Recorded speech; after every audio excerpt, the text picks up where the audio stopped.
Hey everyone, as the title says, these stories are very dark and disturbing.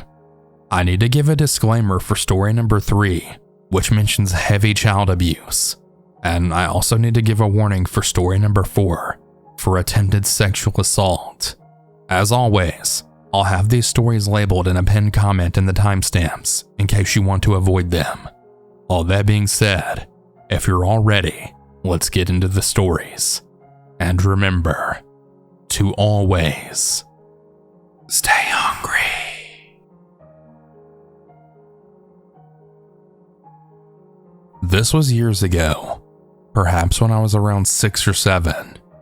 For reference, at the time, I was probably the height of a toddler.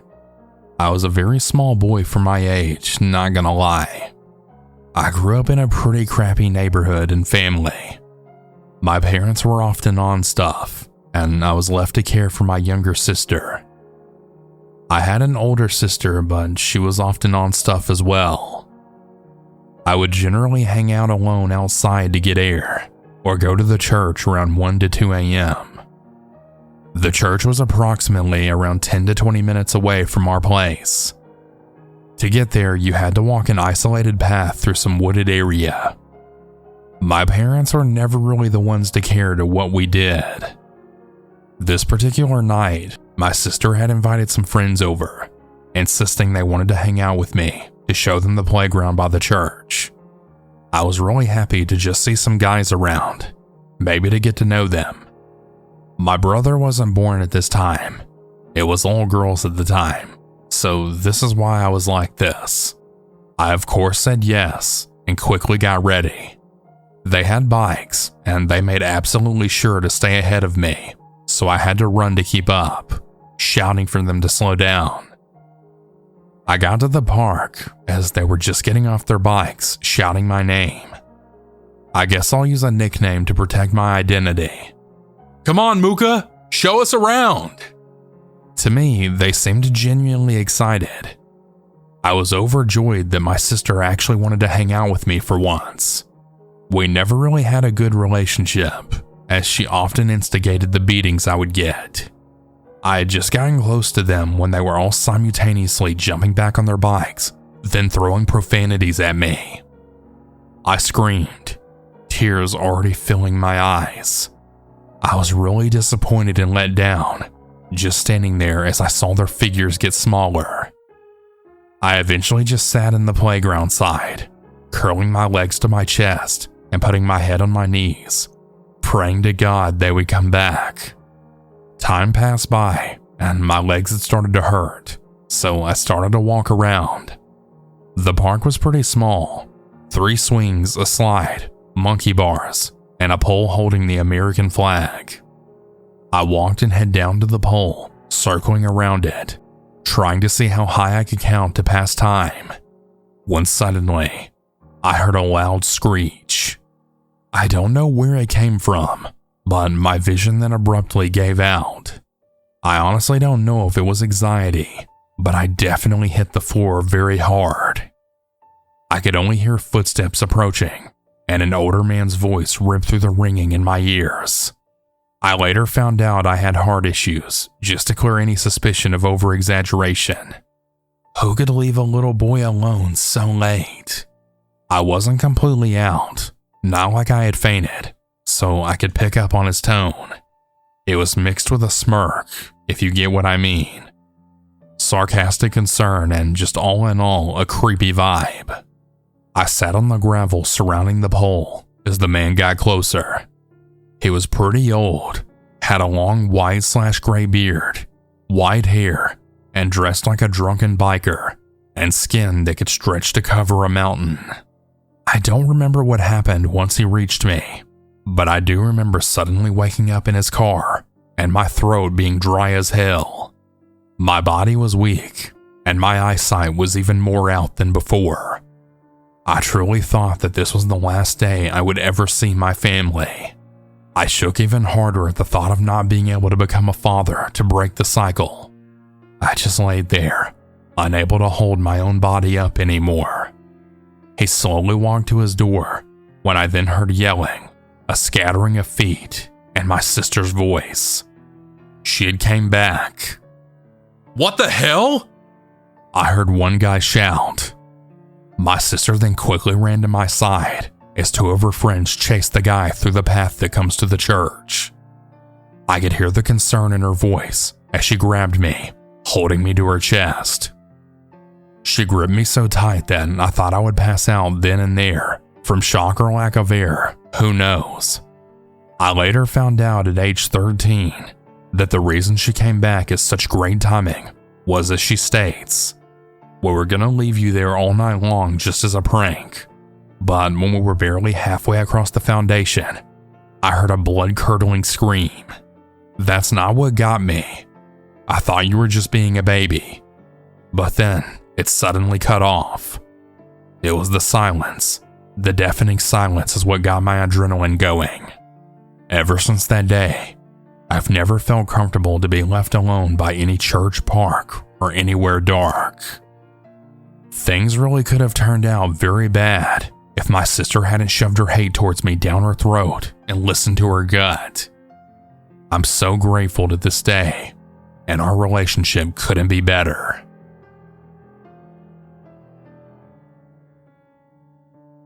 I live in the beautiful countryside of Suffolk, England. When I finally got the money together to buy my first car, there was nothing I loved doing more than getting back from college and chucking my dog in the back seats and looking for a new route to walk. She was a black and white lurcher named Doobie. Yes, my sister's stoner boyfriend named her this. She was an awesome dog who loved coming on new adventures. Honestly, I don't know who enjoyed them more, me or her. On this particular evening, my best friend and neighbor had asked if I could pick him up from his job as a car valeter in a little old town called Wickham Market. Like most of the small old market towns around here, it's mostly made up of buildings that are older than the US itself. So I'm driving through the backcountry roads looking for somewhere nearby with a footpath or a trail to take the dog up, when I just spot a little parking bay next to a footpath sign, half covered by overgrown bushes. So I parked up and let Doobie out. She had her collar on, and although I slung it around my neck just in case, I never bothered with putting her leash on as she walked a hill, as it was very rare to come across other walkers around here. Most of these trails take you straight onto open crop fields, so I was a little surprised to find that we were on a long, windy mud path through a small but dense wooded area. In fact, it has been incredibly bright and sunny, but the trees had such thick canopies that it felt dark and cold in the shade of them. As we made our way along, the cold feeling started to make me feel like all the hairs on my body were now standing up. Like maybe it was more than just the cool shade making me feel off. For one thing, my dog would have usually started to venture off by now, never straying too far, but certainly exploring the world as she went. But this time she stayed glued to my side. I don't know if she sensed something herself or she was picking up on my growing unease. I started to pick up my pace, now seeing the light at the end of the wooded tunnel very soon. I couldn't put my finger on it. I felt like all my instincts were on fire, like I was about to have some sort of panic attack if I didn't leave that place right now. Unseen eyes followed me as we exited onto the sunny edge of a field. It's not like we have any predators big enough to attack a human here or anything, so why did I feel like that? I stopped to light a cigarette and checked my phone. It was already getting late. That path had taken us a while to get down, and as I looked around, a sinking feeling then struck me. The next trail sign I could see was way off and still heading away from my car. I realized then I'd have to go back the way we had just come. I finished my cigarette and I decided to put the dog on her leash to walk back. It just felt safer for some reason. As we entered the long dark path again, I told myself I was being stupid. The dog probably got spooked and picked up on that. That's all. Just as we approached the part where I'd felt so afraid minutes earlier, something through the trees caught my eye. It was a plaque. It read, The remains of Potsford Gibbet, last known hanging April 14th, 1699, Jonah Snell. For those of you who don't know, a gibbet was used to hang and display corpses, sometimes for months or even years. I could see the post standing there further in the undergrowth. We practically sprinted back to the car after that. I know it's a bit anticlimactic, but I've grown up surrounded by stuff like this before in England, but never before have I ever felt like that. It was like something deep inside of me sensed death and danger nearby. So obviously when I got home, I decided to look it up on Google. Yes, this was before internet phones. So this is the story of Jonah Snell, the last person executed at the Potsford Gibbet. On February 10th, 1698, a chilling murder took place at Letheringham Watermill, which left 2 men dead, a father and son, both who shared the name John Bullard. The men had been brutally attacked by an axe-wielding maniac before then being hogtied to a beam in the mill, where their bodies were hung upside down until they were discovered. No one knows if they were dead or alive as they were hoisted into the air, their blood spilling into the ground. Shortly afterwards, a man was found wandering around in the area clutching a dripping axe, his clothes red with blood. Jonah Snell was arrested and appeared at West Wickham Sessions Court, where he was then found guilty of cold-blooded murder of the men who had been working at the mill when their servant then attacked them. He offered no defense. Snell was then hung at Potsford Wood on April 14, 1699, his corpse displayed in an iron cage gibbet in the wood as a warning. His remains moldered in the cage until 1740, until the structure was lowered and what was left of Snell was then buried nearby. The more and more I read, the more I'm convinced myself that I really was in the presence of something truly evil that day, because my story is just one of so many where people have experienced something otherworldly there. If you can be bothered, have a read on it yourself. It's creepy stuff. I only live a short drive away from that place now, and I've actually been back there a couple of other times on Halloween with a bunch of people for a laugh, but I've never had those eerie feelings again, and I'm really glad for that.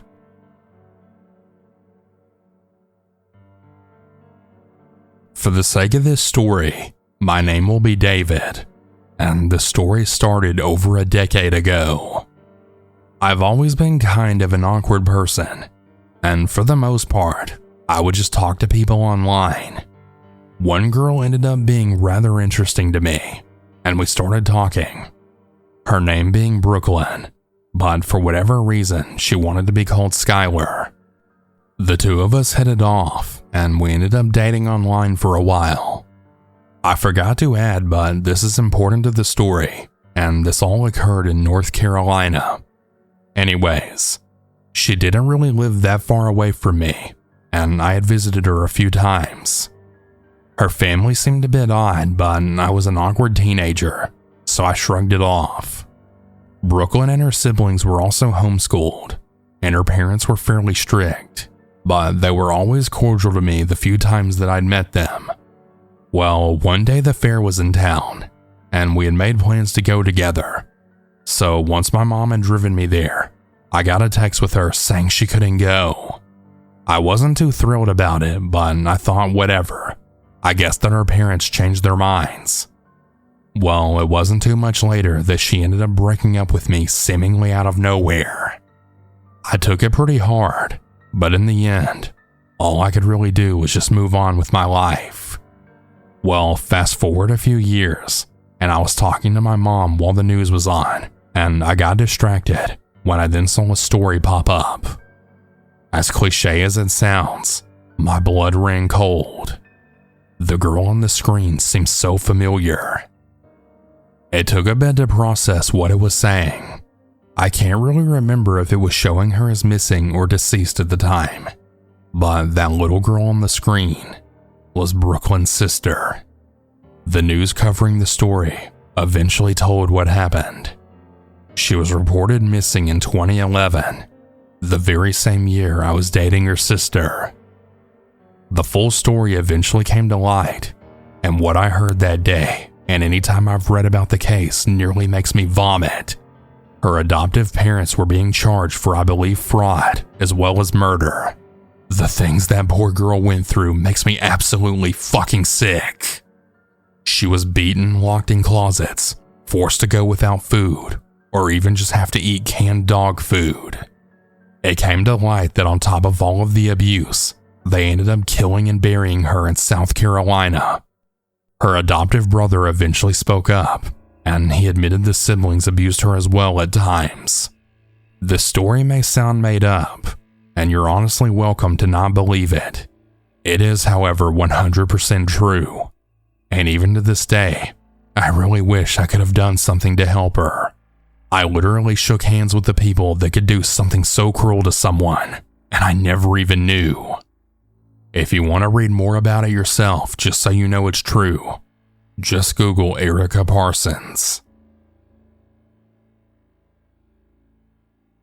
This happened on a random Friday night during my senior year of high school, which started out like so many before it. I had driven my friend, who we'll refer to as Dan, to his boyfriend's apartment. Let's call him Ned. And I did this so the three of us could all hang out. Sometimes there would be other friends in the car with us as well. Sometimes there would be others in Ned's apartment waiting for us to arrive. Most of the time we would get together to play video games, watch movies, eat pizza, drink, and smoke. But this night was different because it was just the three of us. Dan, Ned, and I. I should mention here that I'm a woman, and I was 18 years old at the time. The three of us were just going to hang out rather than party. So when Dan and I arrived, Ned greeted us with no booze and no weed. We started a movie, and roughly about 30 minutes into it, Ned received a text message from a buddy of his. Apparently this buddy had been at the bar with other friends, and they had gotten so rowdy that they were kicked out. So they asked if they could crash at Ned's place. Apparently not concerned about drinking and driving. Ned didn't seem to mind either, because he told his buddy that it was fine. After Ned then casually told us that his drunk friends were too drunk for the bar and they'd be at his place soon, we went back to the movie, thinking very little of it at the time. A few minutes later, we heard a loud crashing sound as 5 guys came barreling through the apartment's main door. No one even had to push the buzzer to be let in. Ned could tell that they had arrived based on how outrageously loud they were being when they got there. So he opened his apartment door and guided the drunken group up the stairs and into his apartment. Ned made introductions for us, telling his drunken friends Dan's name and my name. Being the only girl present with a bunch of tall college-age drunken guys was a little intimidating, but I put on my best smile anyway. It didn't take the guys long to head into the kitchen and ransack Ned's place for food. The guys had decided to make some pizza, but Ned felt the need to supervise since they were all so wasted. Dan stayed with me in the living room, and some other drunken guys stayed behind too to check out Ned's computer. He then encouraged me to come over to help him use the computer. I thought that he must have been joking, but I walked over to help him. Well, once I bent over the desk, he pulled me onto his lap. My face turned red, and I was very visibly uncomfortable, trying to pull myself away almost immediately, but the drunken guy kept laughing like it was a joke. "Hey, lighten up," he told me. "I just want you to sit down with me for a minute. Can't you do that?" He asked in a slurred voice, the putrid smell of alcohol wafting heavily off his breath. I absolutely cringed at the smell, and again pulled away. "That's okay, I'm good," I tried to say, but this only seemed to make him more insistent. Suddenly he grabbed my wrist and then held me down with one arm around my waist. I was basically trapped. I turned to look at Dan, my friend of 3 years, and I saw him duck into the kitchen, pretending he didn't see what just happened. "Maybe you like to be held down," the drunk guy insisted. I can hold you down. I'm pretty good at that. Now he was leaning into my neck and sloppily kissing on my skin. I felt sick as I recoiled away, using my free hand to push his chest away from me. "No, I don't!" I yelled, this time hoping to get the attention of one of the other guys in the apartment. Then you're just a fucking tease. The drunk guy shouted at me, still gripping my wrist so hard that it was now turning red. I should take you into the bedroom and show you a thing or two, he mumbled while I continued to protest. I just kept telling him to stop and let me go. Eventually, he stood up from the chair and tugged me toward the bedroom. I tried to yank myself free, but he was behind me, and he moved his arm from around my waist to now wrap it around my chest, groping me in the process. I was visibly shaken at this point, tears starting to prick my eyes. I didn't really know how to get myself free. I couldn't understand why my friend Dan didn't do anything to help me. Finally, Ned noticed something was amiss. He came over, pushed the drunk guy, and then told the others, "Yeah, you better get your fucking friend." The group of guys clumsily came over and then pushed the guy off of me until I was finally freed. I just found a place to hide, shaking and crying until they all left. The drunk guy who had almost assaulted me was now furious, and it took all 4 of his friends to restrain him. You're a fucking bitch, you fucking slut. I knew I should have raped you, he screamed at me. Ned told his buddy that they all had to leave now, and that he now understood why they were kicked out of the bar. They weren't allowed to return. He made it clear that if they ever tried to, the police would be called. After that, they left in yet another clamorous episode. I watched them exit the parking lot, and before Dan could apologize for not being there for me when I needed him, I left. That was the last time I ever really hung out at Ned's apartment. I was almost assaulted by a complete stranger who was probably too drunk to remember half of what he did that night. I guess it goes to show you that you can just never be too careful of strangers. Hey everyone, I hope you all enjoyed these stories. If you ever want to submit your own, you can do so at southerncannibal.com. Have a good night everyone, and remember to always